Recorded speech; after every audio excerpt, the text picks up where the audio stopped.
सावन सुलग सुलग जाए मन, भीगे आज इस मौसम में लगी कैसे ये अगन, रिमझिम गिरे सावन। मेरा म्यूज़िकल बैकग्राउंड बिल्कुल भी नहीं है। मेरे को 9th में जाके जब मैं 9th स्टैंडर्ड में था, फिर मेरे को रियलाइज़ हुआ कि मेरे को म्यूज़िक करना चाहिए। सोनू निगम से मैं शुरुआती दिनों में काफ़ी इंस्पायर्ड था। हाँ। एक गाना जो है अभी मुझ में कहीं, मेरे को बहुत उस समय पसंद था। अब है सामने इसे छू लूं जरा, मर जाऊं या जी लूं जरा। सुबह उठते हैं, प्रैक्टिस तो फर्स्ट प्रायोरिटी है। सुबह उठे, फिर प्रैक्टिस किया। दिल्ली में अपॉर्चुनिटीज़ बहुत ज़्यादा हैं एक्चुअली, और भी जो छोटे छोटे शहर में है ना, अपॉर्चुनिटीज़ बहुत कम है। तो स्कोप्स तो हैं काफ़ी। इवन आर्टिस्ट को अभी मल्टी टैलेंटेड होना ज़रूरी है, मुझे लगता है। मेरे को लगभग करीबन 1 साल तो गुरु ढूंढने में लग गया कि कोई बढ़िया सिखाने वाला हो। एक गाना है जो हमेशा ही कॉलेज में गाते ही सारे कहते हैं, हाँ ये गाना। चैन हमें नहीं आए मोरा सैया मुझसे बोले ना, मोरा सैया मुझसे बोले ना। नमस्कार, मैं हूं शांता सिंह। बोले भारत के आज के पॉडकास्ट में बात करेंगे दो ऐसे युवा कलाकारों की जिनकी आवाज मखमली है, लेकिन पैरों के नीचे की जमीन बेहद खुरदुरी है। सामान्य परिवार से आते हैं, खुद ही कमाते हैं, खुद ही बनाते हैं और फिर संगीत के सुर लगाते हैं। आसान नहीं होता ऐसा जीवन जीना, खासकर जब ये पता हो कि अगर गिरे तो संभलना खुद ही है। फिर भी ये उम्मीद कि एक दिन वो भी सितारों की तरह चमकेंगे, हुनर से अपना और परिवार का नाम रोशन करेंगे। हौसले की यही पूंजी उनकी ताकत है। आइए बात करते हैं सुधांशु और सूरज से, जो दिल्ली में संगीत की दुनिया में अपनी जगह बनाने में बड़ी मेहनत से लगे हुए हैं। बहुत स्वागत है आपका सुधांशु और सूरज। तो दिल्ली में आप संगीत की दुनिया में अपना नाम कमाने की कोशिश कर रहे हैं, संगीत की शिक्षा ले रहे हैं, तो दिल्ली को आपने क्यों चुना? पहले मैंने सोचा था कि मैं बनारस से सीखूंगा, लेकिन बनारस में कोई था नहीं। मेरे पेरेंट्स जो है यहीं पे दिल्ली में रहते थे, तो ऐसा बोला जाता है कि बनारस जो है संगीत का गढ़ है। तो मैंने ये डिसाइड किया था, क्योंकि मैं बलिया में रहता था, वहाँ से नज़दीक भी है, कि मैं बनारस में सीखूंगा। लेकिन कोई था नहीं, तो और मेरे पेरेंट्स और मेरा भाई यहीं पे रहते थे दिल्ली में, तो उन्होंने बोला कि यहाँ पे भी आ जाओ, यहाँ पे भी शायद कोई मिल जाए बढ़िया सिखाने वाला। तो फिर ये मतलब ये रहा कि मैं उसके बाद दिल्ली आ गया, ऐसे करके। तो आपको मतलब ये शुरू से लगता था जब आप छोटे थे कि अब आपको संगीत में ही शिक्षा लेनी है, संगीत में ही करियर बनाना है? आपको किस दिन ये एहसास हुआ कि मुझे संगीत में आगे जाना है? क्योंकि जहाँ तक मुझे पता है आपको कोई म्यूजिकल बैकग्राउंड नहीं है, आपके परिवार में कोई भी संगीत से जुड़ा हुआ नहीं है। हाँ जी, मतलब मेरा म्यूज़िकल बैकग्राउंड बिल्कुल भी नहीं है। मेरे को 9th में जाके जब मैं 9th स्टैंडर्ड में था, फिर मेरे को रियलाइज़ हुआ कि मेरे को म्यूज़िक करना चाहिए। क्योंकि एक दफ़ा ऐसा हुआ था कि मेरे पापा के एक दोस्त हैं जो वहीं पे रहते थे जहाँ मैं पहले पढ़ाई करता था, बक्सर में। तो एक्सीडेंटली मैं वहाँ पे पहुँच गया। पापा ने बोला कि चलो मैं एक जगह घुमा के लाता हूँ। तो वहाँ पे उनकी फैमिली में म्यूज़िक था। वो मेरे ही उम्र के थे और वहाँ पे संगीत करते थे, गज़ल गाते थे, और वो बनारस जाके सीखते थे उस टाइम पे। तो मैंने वहाँ का माहौल देखा, तो मेरे को फिर मेरे को पहली दफ़ा तभी पता चला कि संगीत सीखते भी हैं। उससे पहले मेरे को ऐसा पता नहीं था कि संगीत सीखते हैं। और आप किस क्लास में थे तब? तब 9th में था, 9th स्टैंडर्ड में।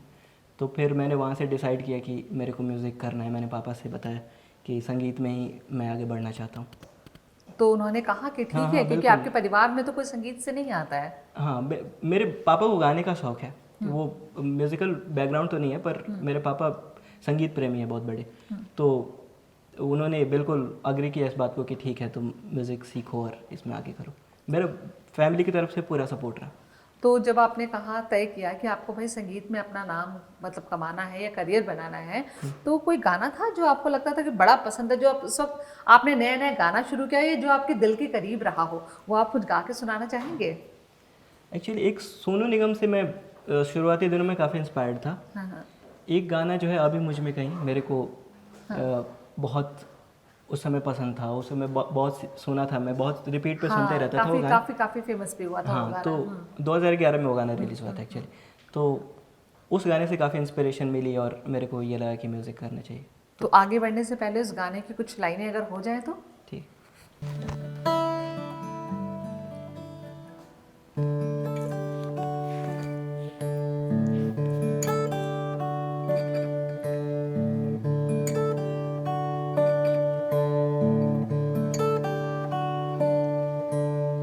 अभी मुझ में कहीं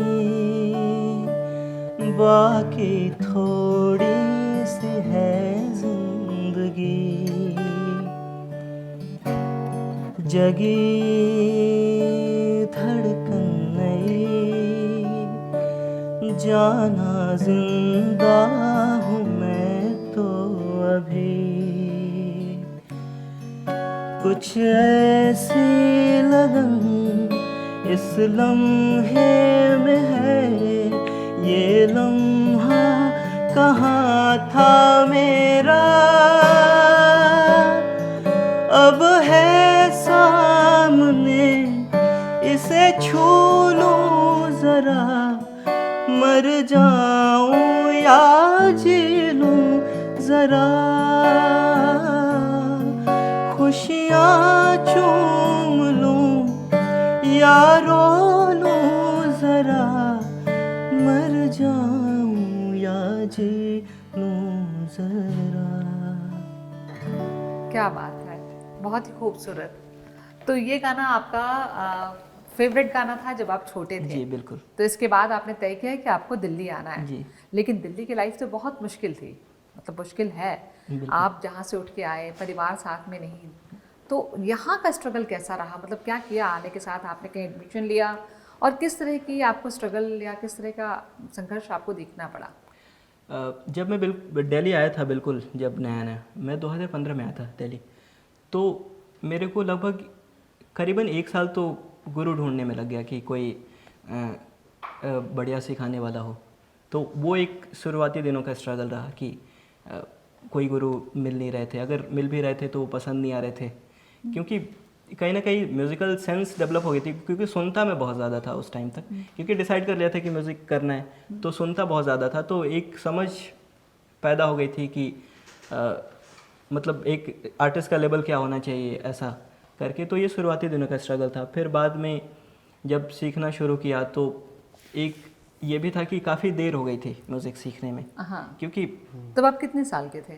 तब मैं 2015 में 16 या 17 साल का था, कुछ ऐसा। तो आपकी फॉर्मल एजुकेशन जो है हाँ। आपकी दिल्ली आने के म्यूजिकल। बाद शुरू हुई, म्यूजिक हाँ, के 10th करने के बाद मेरे, जब मैं दिल्ली आया था।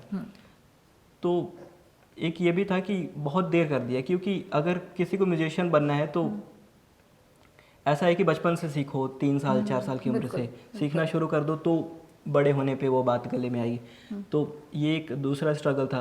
फिर उसके साथ थोड़ी मेहनत की और फिर यूनिवर्सिटी में एडमिशन दाखिला करवाया। उसके बाद वहाँ का जो लेवल देखा कि वहाँ पे भी बहुत अच्छे अच्छे गाने वाले हैं, तो उनके साथ तालमेल बिठाना, तो ये कुछ स्ट्रगल्स हैं उस मतलब म्यूज़िक चूज़ करने के बाद। जी। कहाँ गुरु आपको मिले और सबसे पहले आपने उनसे कौन सा गाना सीखा? मेरे पहले गुरु थे श्री अरविंद कुमार जी, जो कि जनकपुरी में सिखाते हैं। उनसे पहले मैंने बेसिक तालीम, जो अलंकार पलटे, जो बेसिक सुरों की तालीम होती है वो ली। फिर मैंने राग यमन, पहला जो क्लासिकल म्यूज़िक में राग होते हैं, तो यमन सीखा था।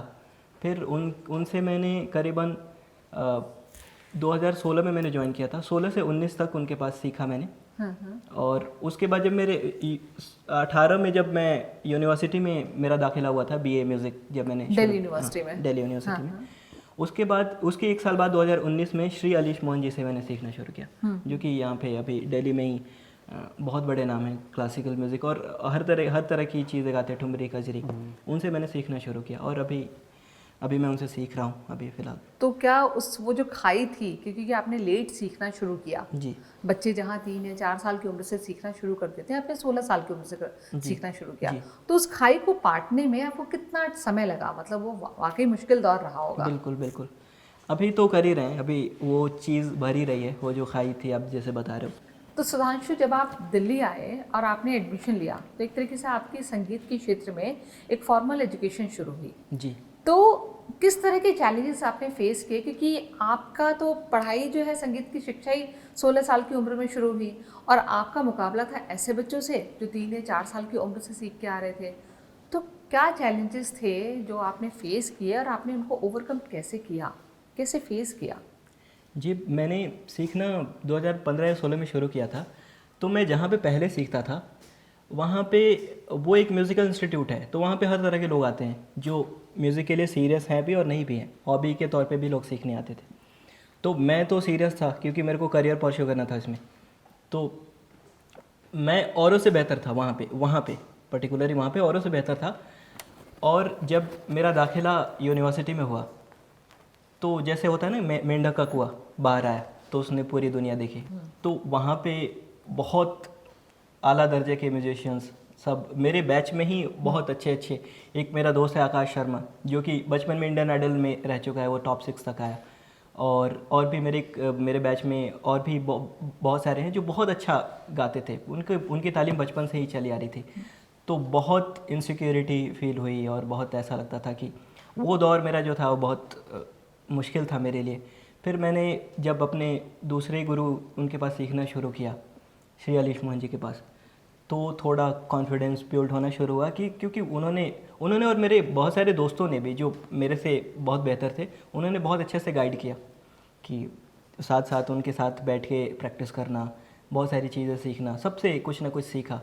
अपने जो फैकल्टी के टीचर्स हैं उनसे भी कुछ सीखा। तो धीरे धीरे करके ये कॉन्फिडेंस फिर धीरे धीरे अभी डेवलप ही हो रहा है, और कॉन्फिडेंस और वो उसकी भरपाई हो रही है कि थोड़ा बेहतर फील कर रहे हैं अब। आपको अपने साथ के बच्चों के मुकाबले ज़्यादा मेहनत करनी पड़ी है, अभी भी आप कर रहे हैं? अभी भी कर रहा हूँ एक्चुअली, और करनी भी पड़ी थी क्योंकि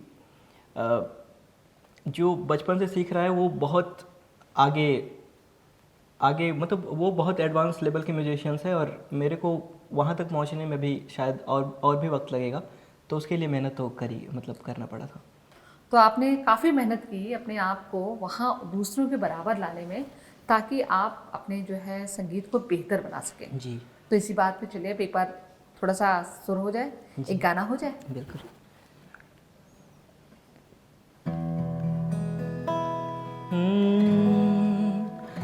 सावन भी तो जाए पिहरवा,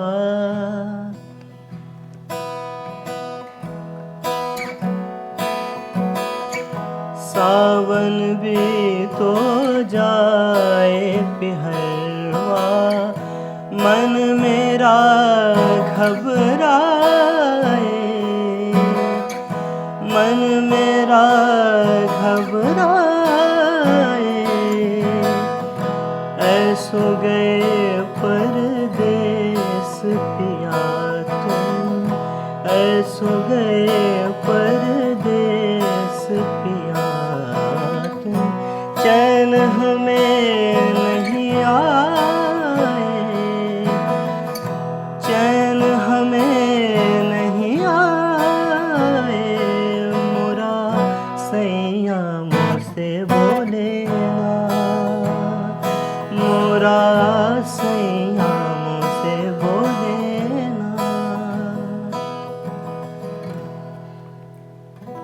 आपके मन में भी कुछ ऐसा था जो आप शायद अपने परिवार से नहीं बता पाते थे? जब आपका ये दिल्ली का संघर्ष चल रहा है, तो कुछ ऐसा था जो अपने परिवार से बता नहीं पाते थे, खुद ही झेलते थे, उठते थे, गिरते थे, संभलते थे, खुद को समझाते थे?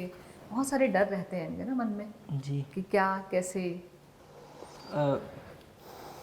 मतलब मेरे साथ ऐसा था कि मैंने जब यूनिवर्सिटी वाला जब चल रहा था मेरा स्ट्रगल कि मैं पीछे हूँ सब कुछ, तो मैंने खुद तक ही रखा कि फैमिली को क्यों इन्वॉल्व करूँ, क्योंकि अब एक ये भी मन में था कि अब जब चूज़ कर लिया कि म्यूज़िक करना है तो चाहे कितना भी स्ट्रगल आए इसको पार लगाना है, इसको जैसे तैसे जैसे भी करके खुद करके करना है। तो ये सारी चीज़ें थी, तो मैंने खुद तक ही रखी जो भी चीज़ें स्ट्रगल्स थी अपनी।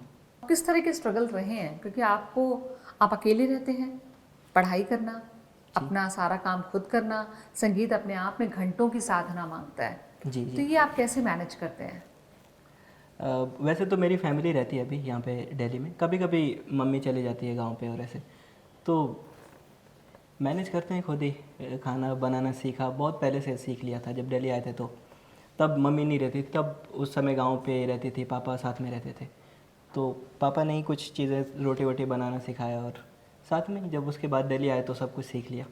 और म्यूज़िक के लिए तो स्पेशल टाइम मैं स्पेशल रखता था कि इतना रियाज़ करना है तो करना है, ऐसे ज़िद होती थी कि करना है तो करना ही है।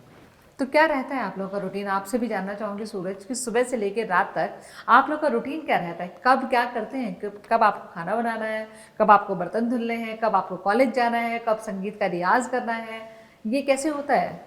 उसमें आपके लिए कुछ अलग से समय बच पाता है दोस्तों के साथ घूमने का, फिरने का, मस्ती करने का?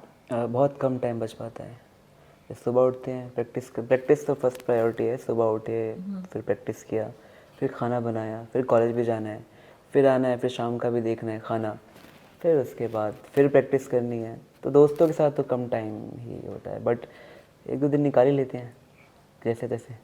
अच्छा, आप गिटार पर है, तो आपने जब गिटार किस उम्र से सीखना शुरू किया, और क्या आपने तय कर लिया था कि अब मुझे गिटार ही सीखना है और कुछ नहीं करना, इसी में करियर बनाना है? मैंने सीखना चालू किया जब मैं 9th या 8th में था, आई गेस। आपने भी काफ़ी लेट शुरू किया। हाँ, मैंने गिटार से मेरा म्यूज़िक में इंटरेस्ट आया। और पहले तो यूट्यूब से सीख, पहले एक्चुअली टीचर थे एक मेरे, रमन सर नाम था उनका, तो मैंने उनसे सीखा। स्टार्टिंग में 6 to 7 मंथ सीखा, उसके बाद फिर यूट्यूब से सीखा। फिर वो कहीं और शिफ्ट हो गए थे सर, फिर यूट्यूब से सीखा। फिर उसके बाद अभी सीखना चालू किया। अभी मेरे टीचर हैं Tej Gurung sir, Delhi School of Music में, उनसे सीखना चालू किया। अभी 2 साल या 1.5 साल हो गया है। आपकी फैमिली आपको सपोर्ट करती है कि ठीक है, उनको लगता है कि हाँ लड़का अपना म्यूजिक में अपना करियर बना लेगा, या फिर अभी भी है कि नहीं कुछ प्लान भी रखो? अच्छा, प्लान बी? हाँ। ऐसा है कि प्लान बी है तो वो सिर्फ म्यूज़िक में है और कुछ अलग से नहीं है। हाँ, प्लान ए प्लान बी सब म्यूज़िक में है, होगा तो म्यूज़िक में ही होगा। और फुल सपोर्ट तो है ही, ऑफ कोर्स। अभी मैं गिटार प्ले कर रहा हूँ तो मैं गिटार बजा रहा हूँ, ऐसा। तो अभी आप दोनों ही लोग संगीत के क्षेत्र में, क्या आप शायद एमए कर रहे हैं? हाँ जी। और आप पीएचडी की तैयारी कर रहे हैं? जी। तो इसी के क्षेत्र में अभी आपको आगे और क्या करना है? एक्चुअली एक पीएचडी करने के बाद एक रास्ता खुलता है प्रोफेसरशिप की तरफ, उसका भी है, उसके लिए भी तैयारी है। और साथ में ये भी है कि परफॉर्म भी करेंगे, क्योंकि मतलब एट लास्ट ये तो परफॉर्मिंग आर्ट ही है म्यूज़िक। आप प्रोफेसरशिप कितने भी प्रोफेसर बन जाओ, टीचर बन जाओ, वो सेटिस्फैक्शन नहीं मिलती कि आप परफॉर्म जब तक नहीं कर रहे। तो दो सारे रास्ते खुले रखे हैं कि अगर, और बेसिकली एक तरीके से बैकअप ही है कि जो प्रोफेसर्स बनते हैं ना, तो उनके वो साथ में फिर परफॉर्म भी कर सकते हैं, प्रोफेसर होने के साथ साथ टीचिंग करने के साथ साथ। तो ये दोनों रास्ते खुले रखे हैं। तो अभी मैंने नेट क्लियर किया है, मैं पीएचडी की तैयारी कर रहा हूँ। उसके लिए अगला अब जो भी आएगा मैं उसके लिए अप्लाई करूँगा, और देखते हैं आगे जो होगा। मतलब म्यूज़िक में बहुत सारे, सिर्फ ऐसा नहीं है कि सिर्फ गाना है और सिर्फ प्लेइंग है। म्यूज़िक प्रोडक्शन होता है, इवन साउंड इंजीनियरिंग होता है ना। तो स्कोप्स तो हैं काफ़ी। इवन आर्टिस्ट को अभी मल्टी टैलेंटेड होना ज़रूरी है, मुझे लगता है। जैसे सिर्फ या तो गाना ऐसा हो कि वो कोई भी सुने तो वाह निकले, वरना मल्टी टैलेंटेड उसको म्यूज़िक प्रोडक्शन पता होना ज़रूरी है, इवन उसके गाने होना ज़रूरी है। कोई भी आर्टिस्ट है, कोई भी गाना गा रहा है, उसका खुद का गाना होना ज़रूरी है। ये तो क्या इसके लिए आप लोग बॉम्बे जाने के लिए भी सोच रहे हैं? क्योंकि अल्टीमेट जो है वो आपका डेस्टिनेशन जो होना चाहिए वो तो बॉम्बे ही होगा। Of course. जी बिल्कुल। तो उसके लिए क्या तैयारियां आपकी? अभी हमने अभी खुद के डुओ के लिए सोचा है हमने कि एक यूट्यूब चैनल करके खोलेंगे। और सूरज को प्रोडक्शन भी आता है, मेरे को तो खैर नहीं आता, सूरज को प्रोडक्शन भी आता है। तो हमने ये सोचा है कि साथ में दोनों एक खुद का यूट्यूब चैनल खोलेंगे और अपनी कुछ कवर्स भी करेंगे, जो गाने ऑलरेडी हैं उसके कवर्स करेंगे, और साथ में कुछ अपना ओरिजिनल भी काम करेंगे। तो ये अभी फ़िलहाल के लिए सोचा है। और उसके लिए अभी मुंबई जाने की ज़रूरत तो नहीं है, क्योंकि यूट्यूब का काम तो कहीं से भी हो सकता है। और अगर वो सक्सेसफुल रहता है तो फिर बाद में सोचेंगे शायद मुंबई वगैरह के लिए भी। तो आपको लगता है कि दिल्ली अब आपको इतना स्पेस देती है कि यहाँ पे मतलब जो सिंगिंग है या म्यूज़िक है इसमें आप अपने टैलेंट को शो कर सकें और लोग आपको पहचान सकें? अब दिल्ली वो स्पेस देती है, दिल्ली में वो अपॉर्चुनिटीज़ हैं? हाँ बिल्कुल हैं, अभी के लिए तो अपॉर्चुनिटीज़ हैं दिल्ली में, बिल्कुल हैं। बॉम्बे में थोड़ी ज़्यादा है। हाँ बॉम्बे में तो वहाँ पे इंडस्ट्रीज़ हैं म्यूज़िक की, तो वहाँ पे ज़्यादा है। जैसे म्यूज़िक प्रोडक्शन टेड करके है, sound engineering plus music production. वहाँ पे बहुत अच्छे अच्छे लोग जैसे जो बॉलीवुड में काम करते हैं, शदाब रहीम साउंड इंजीनियरिंग, वो वहीं पे टीच करता है। तो कुछ कुछ अपॉर्चुनिटी वहीं पे अवेलेबल होती है, लेकिन ऐसा नहीं है कि दिल्ली में कुछ नहीं है। दिल्ली में बहुत अच्छे अच्छे टीचर्स हैं जो अच्छा सिखाते हैं और अच्छे अच्छे इंस्टीट्यूट्स हैं। अच्छा, आप लोग म्यूज़िक के स्टूडेंट्स हैं तो आपने दिल्ली में परफॉर्म भी किया होगा, अपने कॉलेज में परफॉर्म किया होगा, दूसरे कॉलेजेस में किया होगा, तो कौन सा गाना है जिसकी सबसे ज़्यादा डिमांड होती है, आपसे सबसे ज़्यादा कहा जाता है कि ये गाइए हमारे लिए? एक गाना है जो हमेशा ही कॉलेज में गाते ही सारे कहते हैं हाँ ये गाना यारो दोस्ती बाय बिल्कुल हो के जाए। हाँ, सर। बहुत शानदार, वो तो बहुत ही अद्भुत गाना है।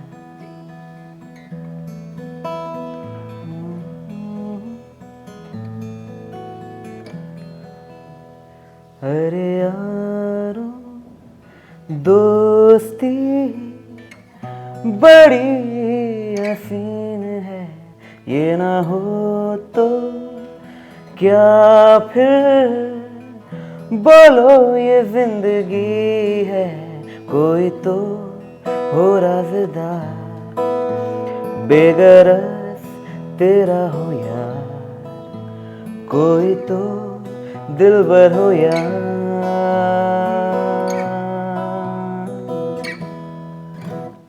क्या बात है, लेकिन इतने में मन भरा नहीं, कुछ और भी हो जाए। तो सुधांशु बहुत अच्छा गाता है। सुधांशु, एक पुराना गाना मैं आपको रफ़ी साहब का एक गाना सुनाता हूँ। बिल्कुल बिल्कुल बिल्कुल हो जाए, क्योंकि संगीत ऐसी चीज़ से मन भरता नहीं है, लगता है सुनते जाए सुनते जाए सुनते जाए।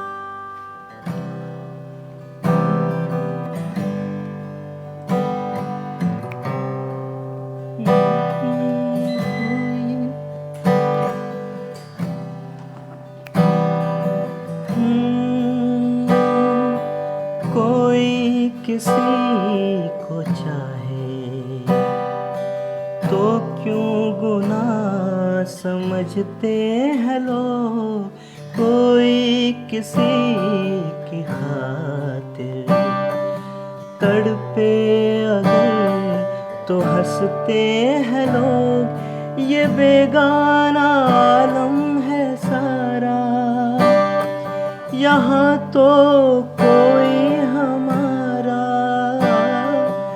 दर्द नहीं पहचाने है, पता पता बूटा बूटा हाल हमारा जाने है, पता पता बूटा बूटा हाल हमारा जाने है, पता पता। क्या बात है, बहुत ही शानदार। तो आपकी म्यूजिकल जर्नी जो है लगातार आगे बढ़ रही है, आप कॉलेजेस में परफॉर्म कर रहे हैं और आगे इसमें आपको अपना करियर बनाने का भी इरादा है। जी। दिल्ली ने आपको और क्या कुछ सिखाया, सिंगर के तौर पे आपको कैसे एनरिच किया? क्या आपको लगता है कुछ आपके जीवन में बदलाव लेके आई दिल्ली? सिंगर के तौर पे, म्यूजिशियन के तौर पे, आप गिटार प्ले करते हैं, उस तरीके से क्या किस तरह के अनुभव रहे? क्योंकि अनुभव आपके संगीत में एक दर्द भी देते हैं, खुशी भी देते हैं, सारी आपकी आवाज़ में वो दर्द देते हैं, आप खुशी देते हैं। दिल्ली में अपॉर्चुनिटीज़ बहुत ज़्यादा है एक्चुअली, और भी जो छोटे छोटे शहर में है ना, अपॉर्चुनिटीज़ बहुत कम है। जैसे बनारस भी है, बनारस में पहले क्लासिकल म्यूजिशियंस के लिए बहुत अपॉर्चुनिटी हुआ करता था, लेकिन अब उतना नहीं है। दिल्ली हो गया, मुंबई में तो खैर सबसे ज़्यादा है, पर उसके बाद कहीं है तो छोटे शहरों में, दिल्ली में काफ़ी अपॉर्चुनिटीज़ हैं म्यूजिशियंस के लिए। तो आप बहुत सारे म्यूजिशियंस को से मिलते हो तो आपको एक्सपोजर बहुत ज़्यादा मिलता है और आपको बहुत कुछ सीखने को मिलता है। एज अ प्रोफेशनली भी ग्रो करते हो आप, और पर्सनली भी बहुत ग्रो करते हैं एज ए म्यूजिशियन। तो ये है कि दिल्ली में अपॉर्चुनिटीज़ बहुत ज़्यादा है। ओके, मैं ये जानना चाहती हूँ कि जो बच्चे म्यूज़िक में आना चाहते हैं, इसमें अपना करियर बनाना चाहते हैं, उनके पास ऑप्शंस क्या कुछ है? जैसे मतलब कई बार होता है ना कि हो सकता है कि आप बहुत बड़ा नाम ना बन पाएँ, तो क्या ऐसे में उनके पास बेहतर भविष्य का कोई रास्ता होता है या नहीं? ज़रूर है। मतलब अभी तो बहुत सारे अपॉर्चुनिटीज़ है, पहले भी थे अभी भी हैं, बट अभी एक्सपोजर ज़्यादा है उनका। जैसे म्यूज़िक प्रोडक्शन, साउंड इंजीनियरिंग, जैसे एक गाना होता है वही बनता है, गाने की वजह से सिंगर नहीं होता, म्यूजिशियंस हैं, रिकॉर्डिंग है, और जो इसको रिकॉर्ड कर रहा है साउंड इंजीनियर है, प्रोडक्शन कोई कर रहा है, पूरी टीम होती है और सबका अलग अलग पार्ट होता है, सब अलग अलग स्किल है। मतलब म्यूज़िक प्रोडक्शन अलग स्किल है, साउंड इंजीनियरिंग अलग स्किल है। अब जैसे गाना देखोगे, कोई गाना बनता है, मिक्सिंग कोई अलग करता है, मास्टरिंग कोई अलग करता है। अभी दोनों ऐसे है तो एक ही चीज़, बट मास्टरिंग अलग हो जाता है, मिक्सिंग अलग हो जाता है। तो अभी ऑप्शंस है, कोई साउंड इंजीनियर बन सकता है, म्यूज़िक प्रोड्यूसर बन सकता है, सिंगर बन सकता है, और अभी इंडिया आर्टिस्ट भी है। खुद के गाने लिखो, खुद के गाने प्रोड्यूस करो, खुद। अब जैसे एक बहुत फेमस आर्टिस्ट है अनुप जैन, वो काफ़ी फेमस है इस वक्त, उसका गाना हुस्न आपने शायद सुना हो, अलग आसमां है। तो अब इंडिया आर्टिस्ट भी हैं, अब वैसा नहीं है। अब आपके पास प्लेटफॉर्म अवेलेबल है, यूट्यूब है, इंस्टाग्राम है, फेसबुक है। अब पहले की तरह ज़्यादा स्ट्रगल वैसा नहीं रहा, बस आपको बेस्ट होना है अपने काम में। आप प्रोडक्शन कर रहे हो, साउंड इंजीनियरिंग कर रहे हो, इवन गिटार प्ले कर रहे हो, गाना गा रहे हो, आपको बेस्ट होना है। टैलेंट होना चाहिए, आपको बेस्ट होना है, तो हाँ। आपको मतलब मौक़ों की कोई कमी नहीं होगी। हाँ, बेस्ट होना है आपको, या तो कुछ डिफरेंट या तो बेस्ट। तो इसी बात पे एक और गाना हो जाए, क्योंकि आप दोनों की जो जोड़ी है वो कमाल कर रही है, तो एक गाना और कुछ तड़कता भड़कता सा। इधर से।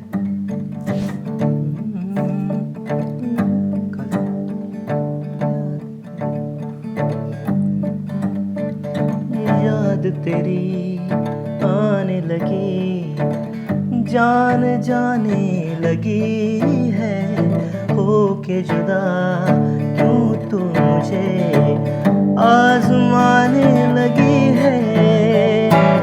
ये भी तो सोच ले, दिल है शीशा मेरा, जाने कब टूट जाए दीवाना तेरा,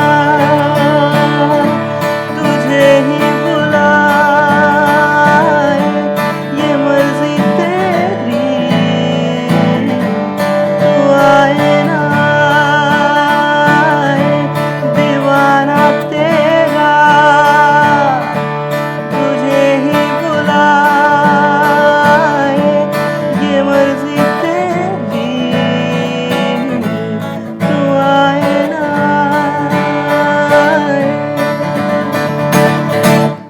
क्या बात है।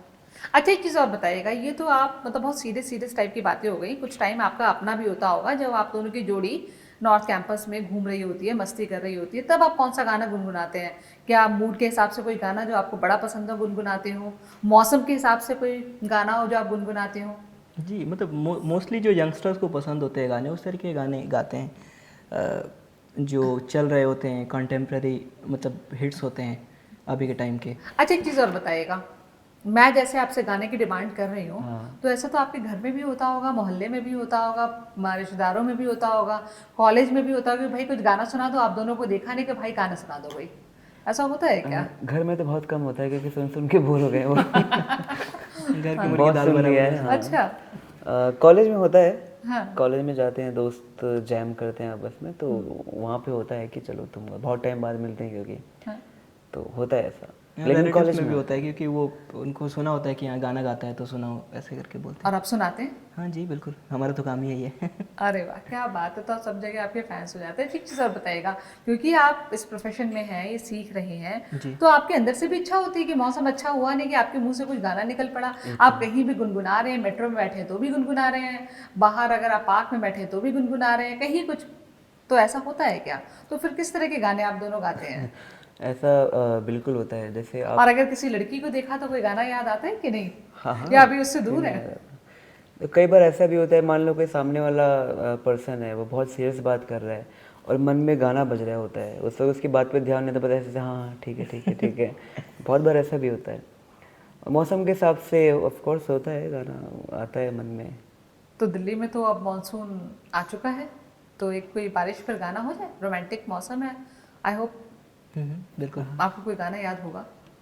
वैसे तो रोज ही गाते होंगे, मुझे ऐसा लगता है।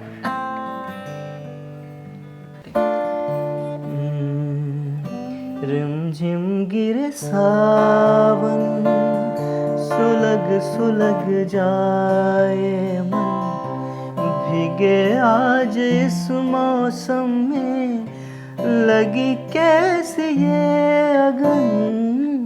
रिमझिम गिरे सावन, सुलग सुलग जाए मन, भीगे आज इस मौसम में, लगी कैसे ये अगन। रिमझिम गिरे सावन।